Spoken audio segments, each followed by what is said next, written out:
How ships and vessels cope with storms, fogs and bomb cyclones.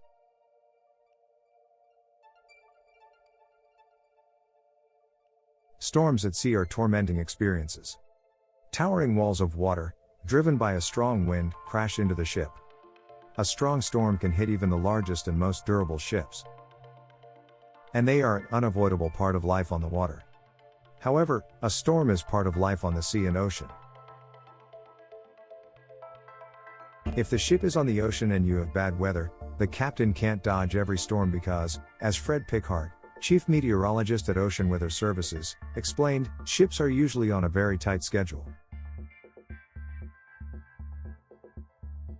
Fuel alone on ships can be tens of thousands of dollars a day, so a 2 or 3 day delay or diversion can cost a lot of money.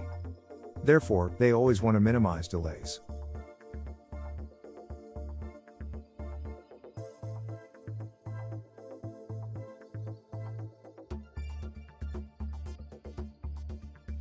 Most modern cargo ships are designed to withstand all but the harshest of weather and stay on schedule, but hurricanes are the strongest and most dangerous storms on the ocean, and no crew wants to be in the middle of one.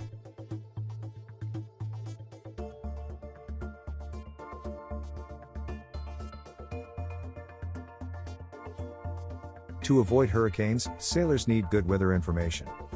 Since the 1980s, weather updates have been delivered to printers and fax machines right on the ship's bridge.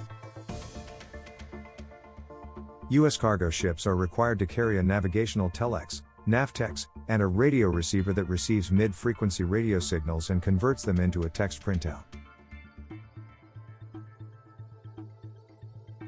Another system called WeatherFax uses higher frequency radio waves to send black and white images to onboard fax machines.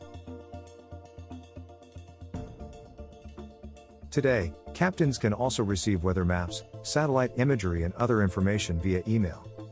Some ships have more advanced tools on board, such as onboard computer systems that help plan routes based on weather forecasts.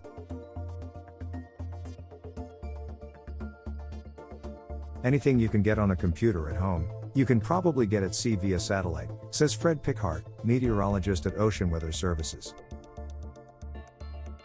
The most dangerous ship during a hurricane is an empty ship. This is because the weight of the cargo helps to stabilize the ship against the waves.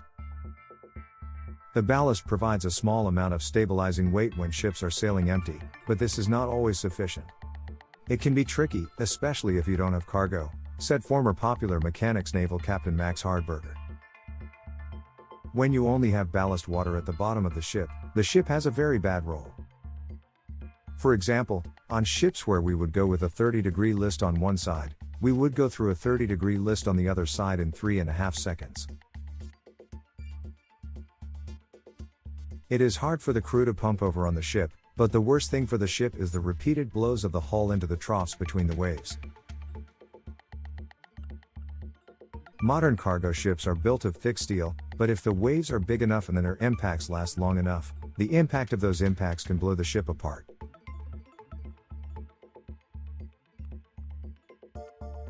In trouble, any way out of the situation is good. Cargo ships don't always head to the nearest port when a hurricane approaches because not all ports offer the same shelter. If you have a choice, you obviously want to find what is known as a hurricane hole, which would be a port with very good resilience and high cliffs or mountains around the harbor to protect you from the winds, says former Sea Captain Hardberger.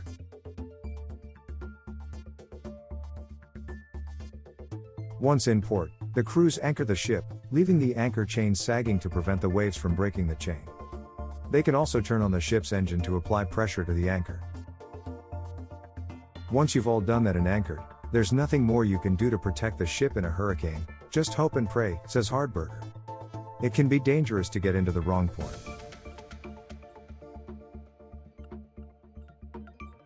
During a hurricane, a ship can hit the dock and get some pretty serious damage. Similar strikes affect the dock as well.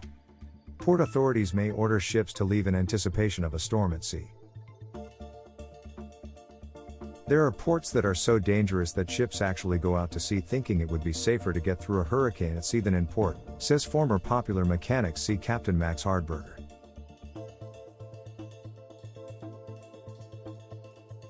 Of course, the best plan is to sail away from the hurricane.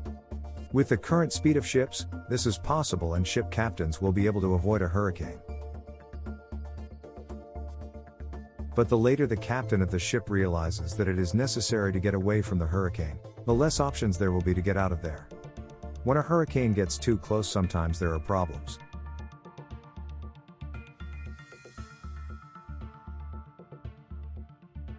If the ship encounters a hurricane at sea, the captain will try to navigate to the area of the ocean where the waves are the smallest and the winds are the lowest.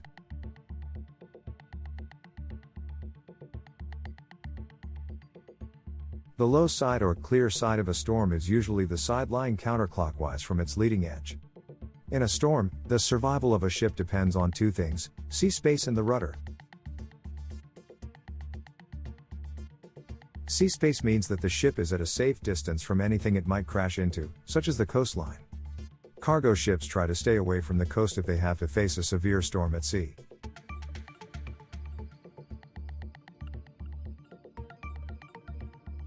If the ship is on the lee shore and the land is close downwind, a storm can push the ship onto land and destroy it.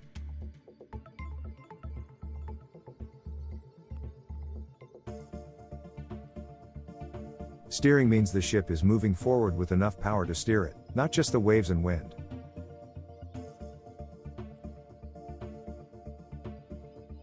A ship must keep its bow forward, pointed into the waves in order to navigate them safely, as a massive wave hitting the ship's side can capsize the ship and sink it.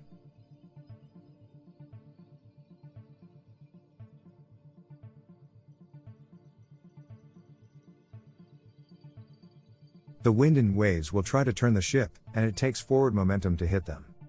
Winning the battle against the sea depends on having a well-maintained ship, a trained and experienced crew, and a healthy dose of luck.